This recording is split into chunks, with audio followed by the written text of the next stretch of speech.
Olá, meu nome é Camila, eu sou médica reumatologista e doutoranda em Ciências do Sistema Músculo-Esquelético pela USP de São Paulo e atualmente eu atuo em Salvador, Bahia, onde eu sou professora da Escola Baiana de Medicina e Saúde Pública.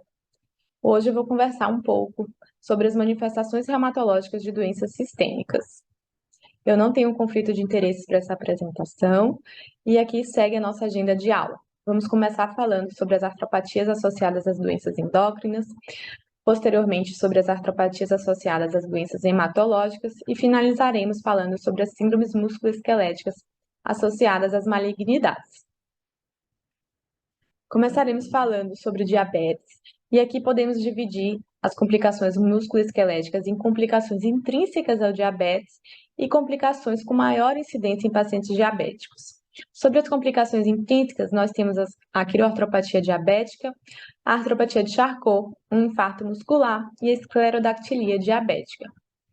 Vamos destrinchar um pouquinho essas complicações agora.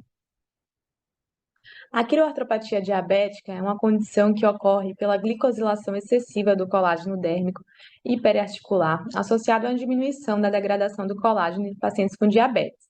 Ela pode ocorrer tanto na diabetes do tipo 1 quanto na diabetes do tipo 2, ocorrendo em 10 a 20% dos pacientes que têm diabetes.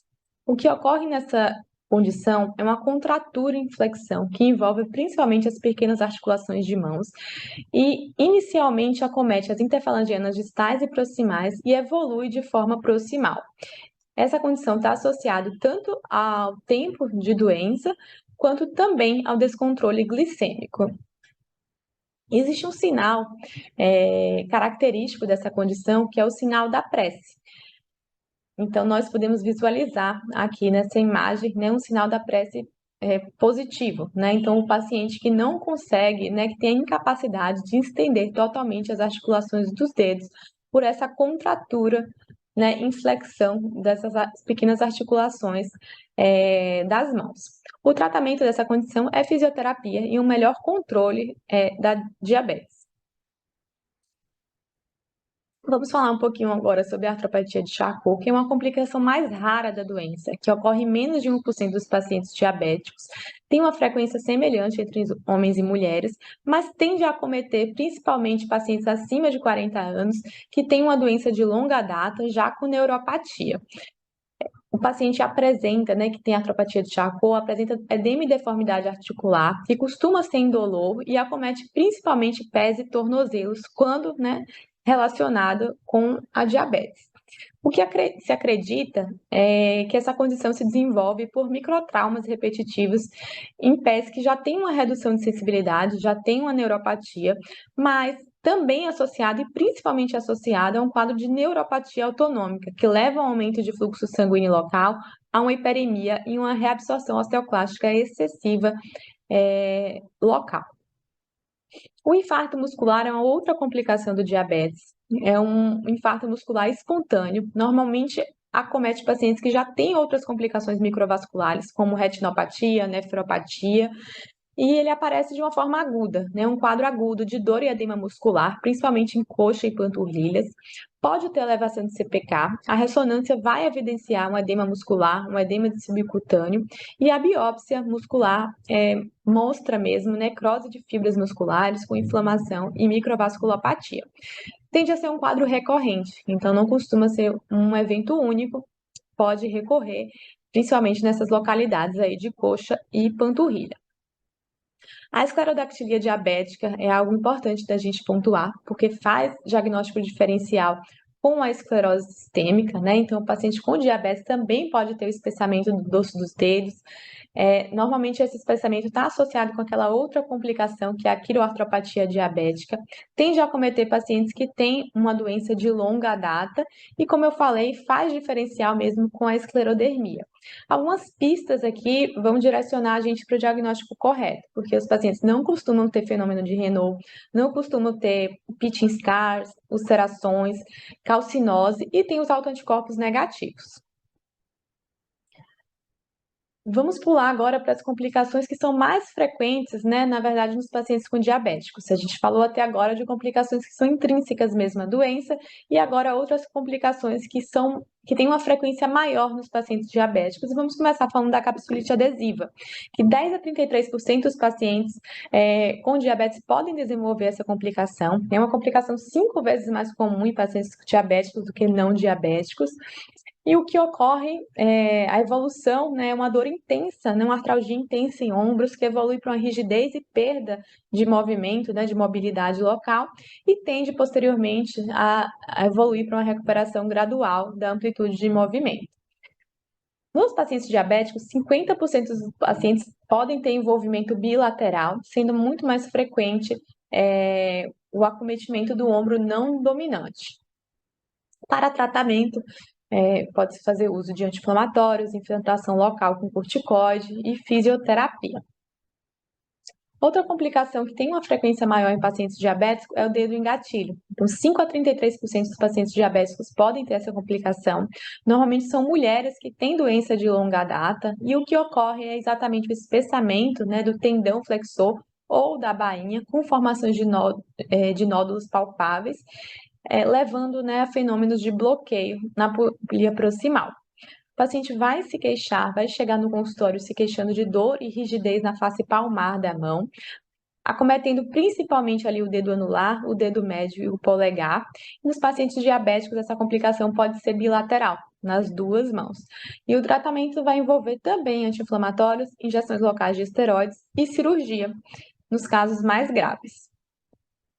A contratura de duplo e trem também tem uma prevalência maior em pacientes diabéticos, ali principalmente na diabetes do tipo 1. Ocorre uma fibrose da fáscia palmar com formações de nódulos e contratura e flexão, principalmente, né, no quarto e no quinto dedo. Também está associado a diabetes de longa data e ocorre como uma complicação de isquemia microvascular. Essa isquemia leva a uma produção secundária ali de colágeno aumentada pelos miofibroblastos. A síndrome do túnel do carpo, muito frequente, também é uma complicação que tem uma frequência maior em pacientes diabéticos, assim como em outras doenças sistêmicas que nós vamos ver mais para frente, como o hipotireoidismo, mas ela acomete até 20% dos pacientes diabéticos com aquela sintomatologia de dor e parestesias em mãos causadas pela compressão do nervo mediano no túnel do carpo. Também é uma complicação que tem maior frequência em pacientes que têm diabetes de longa data. Vamos pular um pouquinho agora para falar sobre as doenças da tireoide. Então, começando pelo hipertireoidismo, nós temos alguns acometimentos do sistema músculo-esquelético que ocorrem nessa condição, como a osteoporose. A capsulite adesiva também tem uma frequência aumentada em pacientes com hipertireoidismo. Os pacientes podem apresentar uma miopatia que faz diagnóstico diferencial com nossas miopatias autoimunes, inflamatórias, pode apresentar fraqueza muscular proximal, em geral indolor, mas pode também ter mialgia e CPK costuma ser normal no hipertireoidismo.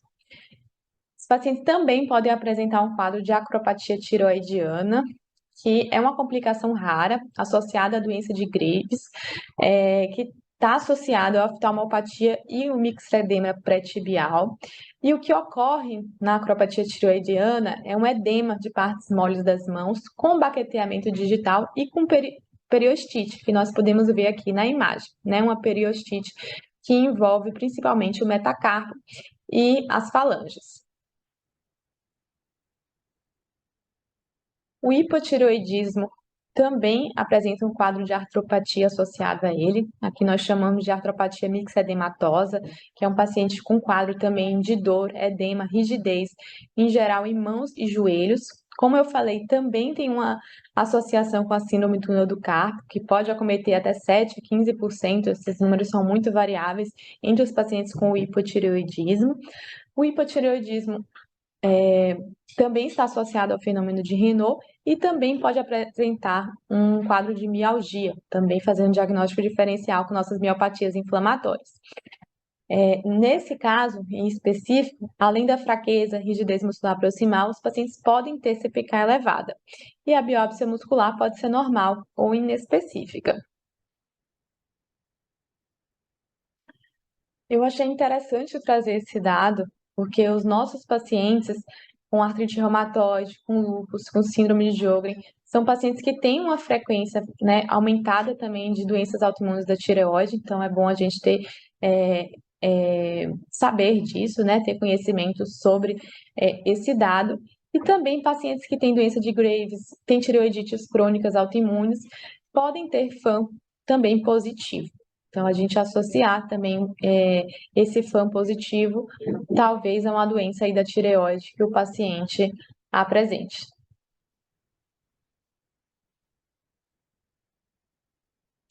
Sobre as doenças da paratireoide, vou começar falando um pouquinho sobre o hiperparatireoidismo.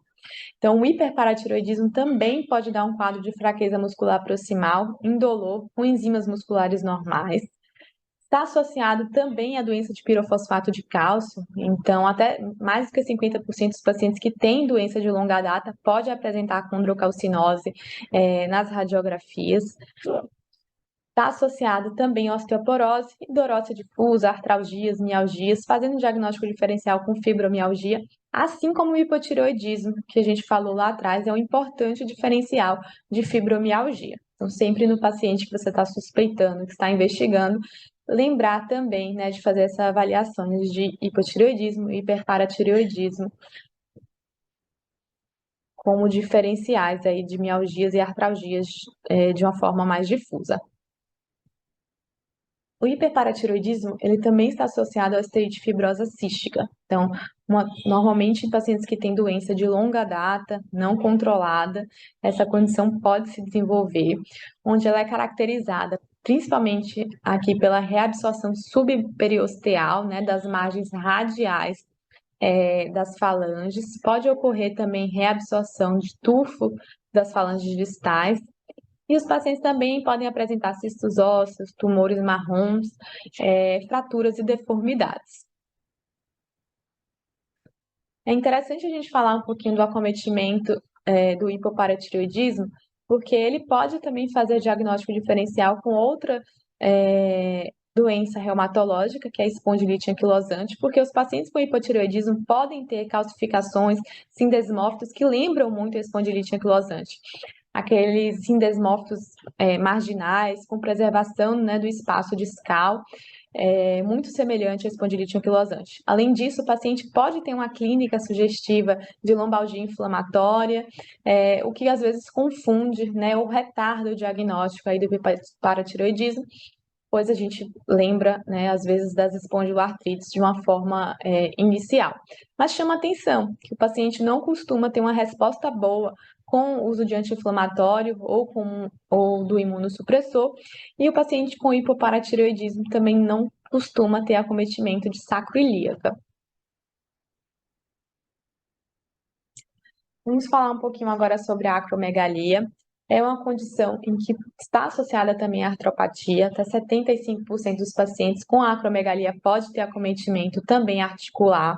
Em geral, é um acometimento mecânico que evolui para um processo de osteoartrite, principalmente joelhos, ombros, quadris, lombosacra, cervical, também em mãos. A gente tem algumas alterações radiográficas que a gente pode ver nessa imagem, então, principalmente aqui, aumento do espaço articular, pode ter aumento, né, do espaço do disco intervertebral também. A falange aumentada, que a gente diz, né, que é a falange em par, também está associada a condrocalcinose, espessamento de tecidos moles, deformidade das epífises, com quadratura de falanges. Esses são alguns dos acometimentos radiográficos. Aqui nós vemos também, né, algumas deformidades, evolução para osteoartrite. A síndrome de Cushing pode se apresentar como fraqueza muscular proximal também, está mais associada à osteonecrose, à osteoporose, e a síndrome de Cushing idiopática, a gente lembra também, né, da possibilidade ali das miopatias associadas ao uso de corticoide, que se apresenta também com fraqueza muscular proximal, não costuma ter aumento de CPK, a eletroneuromiografia demonstra um padrão miopático e a biópsia muscular evidencia a atrofia de fibras do tipo 2. A gente vai pular agora para falar um pouquinho sobre as artropatias associadas às causas hematológicas, e eu vou começar falando da anemia falciforme. Então, a manifestação mais frequente da anemia falciforme musculoesquelética é a crise dolorosa, que ocorre por isquemia ou por necrose da medula óssea.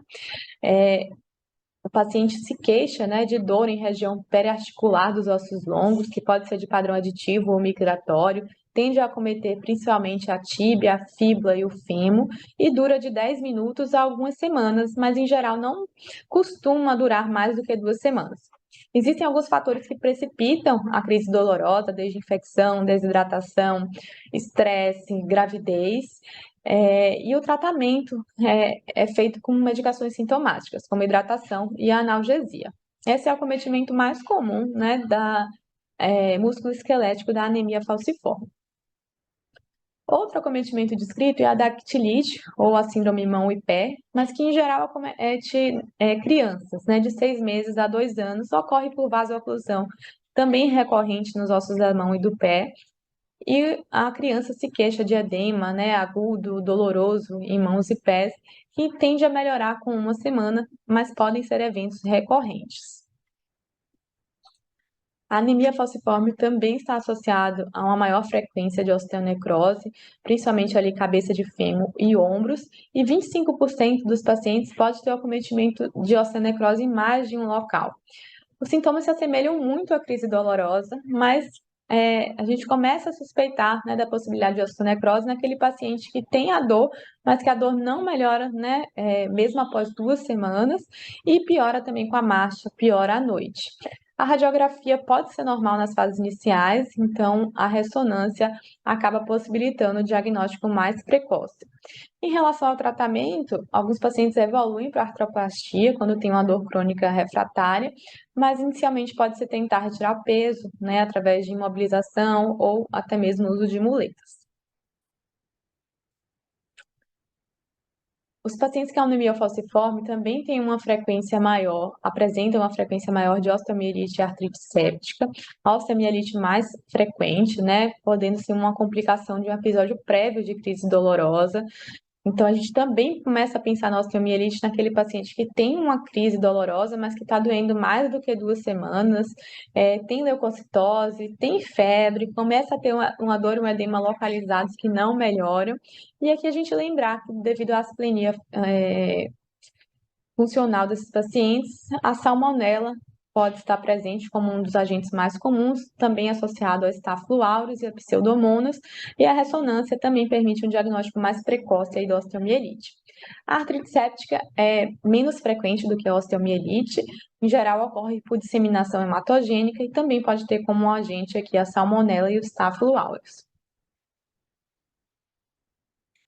Vamos falar um pouquinho agora sobre as artropatias associadas às hemofilias. Então, a hemofilia é uma doença hereditária associada ao cromossomo X, a hemofilia do tipo, a hemofilia A associada ali à deficiência do fator 8 e a B associada à deficiência do fator 9, e a sintomatologia da hemofilia ocorre principalmente devido a sangramentos. O local de que tem uma maior frequência de sangramentos é o sistema musculoesquelético, podendo estar envolvido em mais de 80% dos casos. E os pacientes apresentam mesmo hemorragias intraarticulares, hemartrose e sangramentos musculares espontâneos. Então, a hemartrose tende a ocorrer principalmente em joelhos, quadril, cotovelos e tornozelos. E a sintomatologia se apresenta ali em 3 fases. A fase aguda, que é o sangramento propriamente dito, então que o paciente tem edema, calor e dor articular. As crianças, elas podem ter sintomas mais inespecíficos, como limitar a articulação, né, o movimento articular, como uma tentativa de defesa, né, da dor. E alguns estudos mostram que pacientes adultos relatam alguns pródromos antes do sangramento propriamente dito, como parestesias e formigamentos no local, né, da articulação. Alguns pacientes evoluem para a fase subaguda, né, onde, após muitos episódios ali repetitivos de sangramento, os pacientes evoluem com uma sinovite persistente, com um derrame articular crônico e com dor local. E a fase crônica seria aquela fase já de limitação de movimento, de deformidade, quando o paciente de fato evoluiu com um quadro de osteoartrite secundária. Acredita que a fisiopatologia envolvida é essa que eu vou apresentar, né, agora. Então, a gente tem sangue no espaço articular, né? Então, o ferro de hemoglobina afeta a cartilagem, leva à formação de espécies reativas de oxigênio que afetam a sinóvia, levam a um processo inflamatório sinovial, que é mediado por macrófagos. Isso leva à deposição de hemosiderina, hipertrofia sinovial e a neovascularização, que a longo prazo e com episódios repetitivos levam a um quadro de destruição articular. O tratamento, né, na fase aguda é tentar interromper o sangramento. Então, para isso, a gente repõe o fator deficiente e o mantém até a interrupção do sangramento. Se for um sangramento de grande volume, com muita dor, às vezes é necessário fazer aspiração. E é feito também a profilaxia, né, secundária, ou a profilaxia primária, né, com fatores deficientes, para tentar evitar novos episódios e tentar interromper essa cascata, né, que leva ao quadro crônico e que leva à deformidade. Só lembrar também do von Willebrand, que também leva a sintomas, né, secundários ali ao sangramento, né, a hemartrose, e funciona, né, a fisiopatologia de forma semelhante. Ali a hemofilia pode levar também a um quadro, além do quadro agudo, a um quadro também de dor crônica e evoluindo com deformidade. Falando um pouquinho agora da hemocromatose, é uma condição que leva ao acúmulo progressivo de ferro no organismo. A forma hereditária é uma forma autossômica recessiva, por mutações ali no braço curto do cromossomo 6, que leva ao aumento da absorção de ferro no intestino. Alguns dos sintomas é a hiperpigmentação, o hipogonadismo, a hiperglicemia, miocardiopatia e hepatopatia, e também a artropatia. Então, 50% a 80% dos pacientes podem evoluir também com quadro articular, com quadro de artralgia e com quadro de uma osteoartrite em locais que não são acometidos de forma frequente na osteoartrite primária, como a segunda e a terceira metacarpofalangianas, os punhos, ombros e tornozelos, e principalmente com a formação de osteófitos muito grosseiros, que a gente chama de osteófitos em gancho. A hemocromatose também está associada à doença por depósito de pirofosfato de cálcio, com depósito de condrocal em joelhos, punhos, sínfise púbica.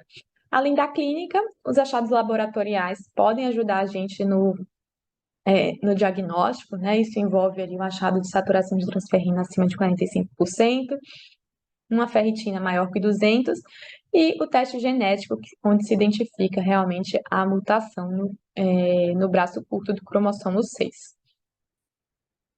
Aqui eu trouxe uma radiografia mostrando realmente os depósitos, né, de condrocalcinose. Outros achados realmente são a redução do espaço articular e os osteófitos grosseiros em ganchos, como eu falei. A artropatia associada à hemocromatose, em geral, ela não melhora com a terapia para depressão de ferro, né, com a flebotomia ou com os quelantes, e a gente utiliza anti-inflamatórios, colchicina e às vezes até mesmo faz infiltração com corticoide intraarticular na tentativa de melhora dos sintomas. Agora vamos entrar no último tópico da nossa aula, né, que são as síndromes musculoesqueléticas associadas às malignidades.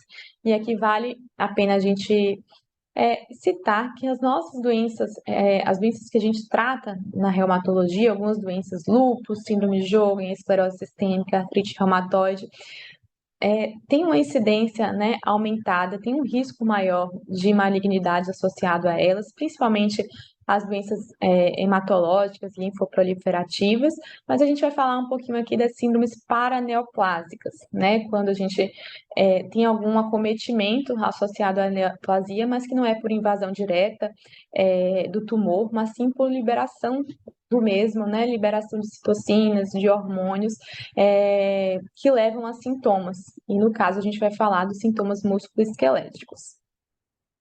Então, eu vou começar falando aqui sobre a poliartrite paraneoplásica. Então, pode ser um quadro que simula a artrite reumatoide, mas tem algumas pistas que chamam a nossa atenção.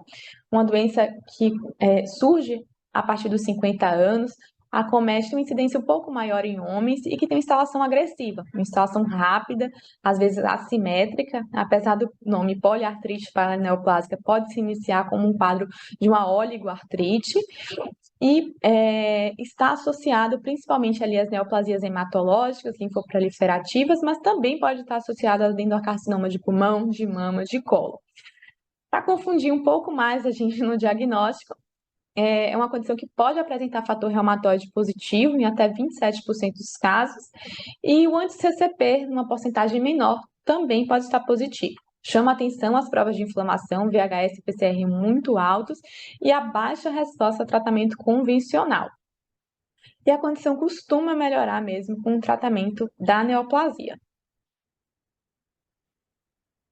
Outra síndrome, outra condição é a osteoartropatia hipertrófica paraneoplásica, bastante descrita em associação com câncer de pulmão, né? Então, mais de 80% dos casos está associado ali a neoplasias de pulmão.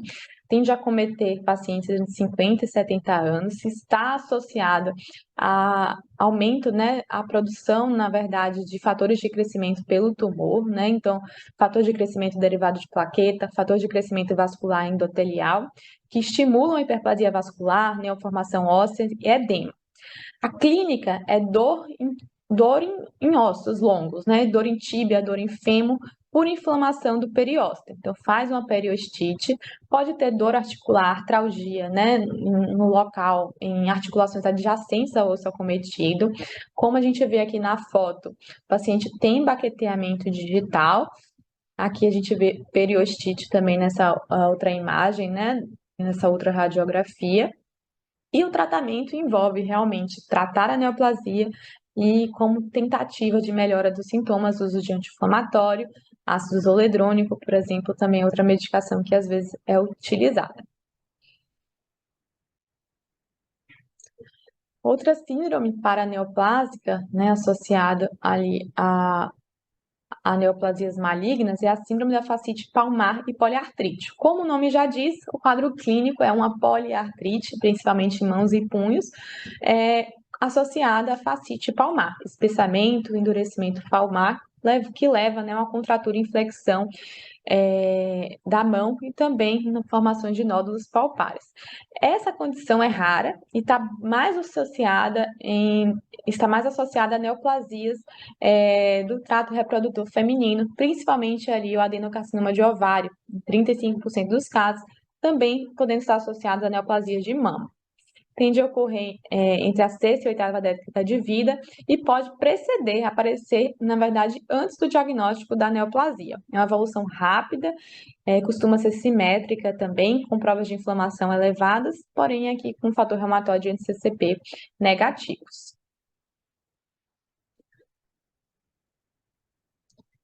Já estamos terminando, mas vou falar agora da osteomalácia oncogênica, que é uma condição que ocorre por um defeito na mineralização óssea. Diferente das outras síndromes que a gente falou até agora, ela é uma condição que está associada, em geral, a tumores mesenquimais, tumor benigno, e ocorre por secreção do tumor, né, que secreta FGF23. Esse FGF23 ele se liga às células do túbulo renal proximal e aumenta a excreção de fosfato. Então, o paciente evolui com quadro de hipofosfatemia, hiperfosfatúria, uma fosfatase alcalina aumentada, com cálcio normal ou pouco reduzido, um aumento, né, dos níveis de FGF23 e uma 1,25 vitamina D normal ou levemente reduzida. Clinicamente, o paciente se apresenta com um quadro de dor óssea, pode apresentar diversas fraturas, perda de altura e também fraqueza muscular proximal. O tratamento aqui é a ressecção do tumor. E para finalizar, a gente vai falar da RS3PE. É uma condição que pode ser idiopática, não necessariamente está associada à neoplasia. No entanto, alguns estudos mostram a associação, né, com malignidade. Por exemplo, eu trouxe aqui esse dado, que num estudo que avaliou 89 pacientes com RS3PE, 24,7 evoluíram posteriormente com algum diagnóstico de malignidade.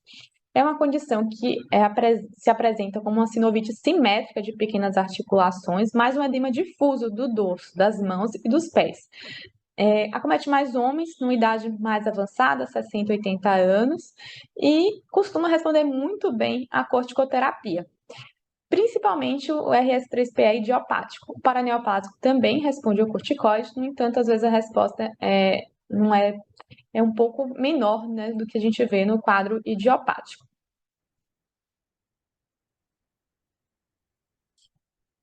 Então, era isso que eu queria abordar um pouquinho sobre as manifestações musculoesqueléticas das doenças sistêmicas e vou finalizar a aula. Obrigada.